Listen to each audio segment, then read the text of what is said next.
Vous avez choisi ce matin, Magali Barthez, de nous emmener à Goma, au Congo.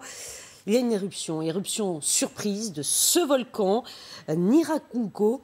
Vous le voyez sur ces images, le gouvernement a ordonné des évacuations d'urgence de toute la population parce qu'il y a une crainte. La question ce matin, Magali, c'est Goma pourrait-elle être rayée de la carte et pourquoi? C'est bien le risque et regardez, c'est la panique générale, des embouteillages sur des dizaines de kilomètres pour quitter la ville, un exode massif, chaotique parce que Goma, depuis samedi, depuis l'éruption du Nyiragongo, ne cesse plus de trembler. 400 secousses enregistrées depuis qui font s'effondrer les maisons les unes après les autres. Alors hier, le porte-parole du gouvernement l'a reconnu, Goma et ses 2 millions d'habitants reposent sur du magma en fusion. Le cratère du volcan est à une dizaine de kilomètres à peine de la ville. La coulée de lave, elle s'est arrêtée vraiment en périphérie, mais a englouti déjà des maisons, 32 morts ce week-end.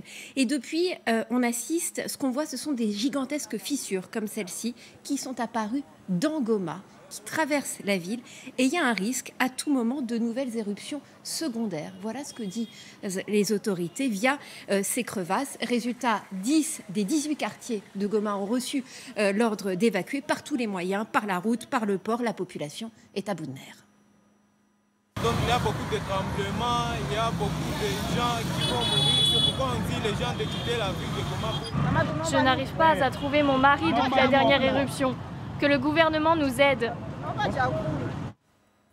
Magali, le gouvernement doit nous aider. C'est cet appel qui est lancé par cette femme. Que fait-il, le gouvernement? Alors hier, les autorités ont envoyé des experts au sommet du volcan pour essayer de comprendre ce qui pourrait se produire maintenant, quels sont les risques.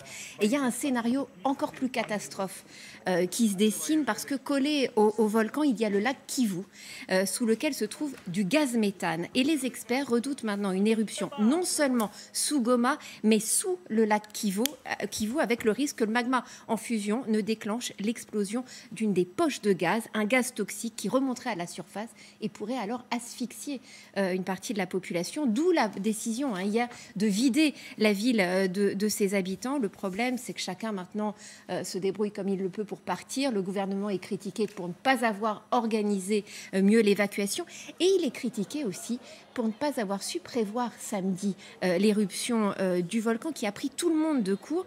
Il y a bien pourtant un observatoire du volcan à Goma qui a été créé après 2002, après une éruption qui avait fait une centaine de morts. Mais ce qu'on a découvert, c'est qu'il avait cessé sa surveillance en octobre dernier, faute de moyens, faute de financement, avec en plus des soupçons de détournement de fonds. Et la polémique à Goma est en train, évidemment, de monter.